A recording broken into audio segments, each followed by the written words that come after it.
Okay, y'all, so I have been married to my husband for 8 years and he has my whole heart. I am off the market, but he better watch out because Xero is speaking my love language. Okay, but in all seriousness, Xero is one of the best kept secrets in our industry. It's efficient, filled with simple, easy to understand language, and beautiful intentional design for people who don't even want to be in an accounting software anyway. Today, I'm going through my 3 most favorite features in Xero and a bonus one at the end, so make sure you stick around and let's get to it.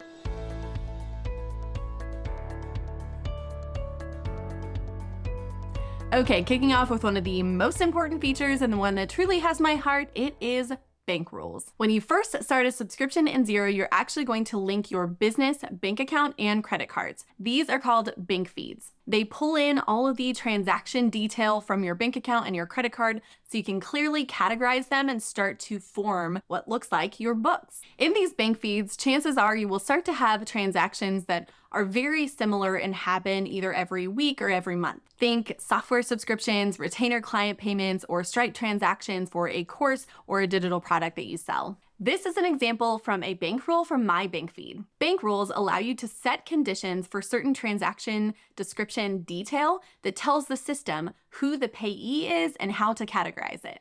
So in this example, it's actually telling Xero that whenever you see the word Loom, that immediately goes to software subscriptions. And I can actually review it to make sure that this is pulling in correctly and actually really is Loom, and it should be categorized to software subscriptions. I should also note that Xero has some pretty awesome AI. So as you start to categorize more transactions, it's going to start to pre-populate the category for you. Xero AI usually gets it right, but it's still always better to set up a bank rule so that you can tell the system exactly what bank detail to be looking for and exactly what category to put it in.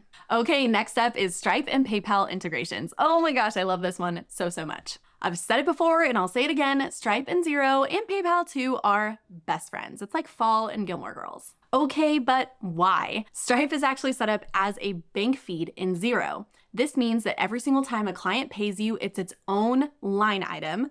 The Stripe fees is its own line item, money out, and then the payout from your Stripe bank to your business bank is a transfer from bank to bank. It's so easy. I'm so obsessed. Here is an example of a Stripe integration or a Stripe bank feed. So I am actually clearing out the revenue and also recording the Stripe fee and then recording a transfer from my Stripe bank to my business bank account. That way everything is nice and green and happy and reconciled, and it is so easy. The PayPal integration works the exact same way. I cannot stress enough how awesome these integrations are, especially for the credit card processors that we use the most frequently, Stripe and PayPal in the online business industry. I talk about this a lot in my Xero versus QuickBooks video, so if you're curious about how I feel about QuickBooks integrations with Stripe and PayPal, check that out.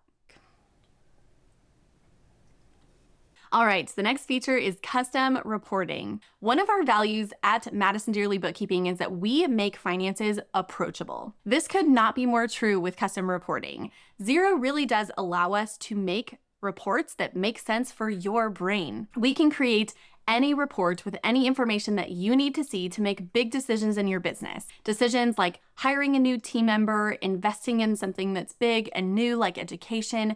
Those can seem really daunting if we don't have all the information, but custom reporting really does allow us to pull together the information that we need that makes sense for you. Okay, next feature.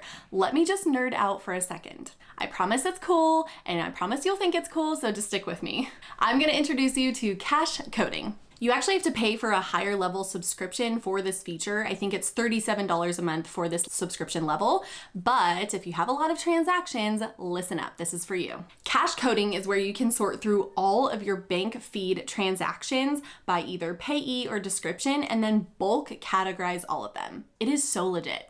You can see here that I am sorting the bank transactions by payee, and then I sort them by description, and then I'm actually adding the payee to each one of them. And you can't see it, but I'm hitting the tab button, and when I do that, it auto-populates that same payee and same category for each transaction that I had selected. Then I just reconcile and I'm done. Boom. Again, this feature is so helpful for anyone who just finds that they have so many transactions, especially if you're selling one to many and you have a lot of transactions like a template shop or a course or digital products. Or if you just want to bulk do your bookkeeping every 3 months. 10 out of 10, do not recommend this, but I know people who do it, so you choose.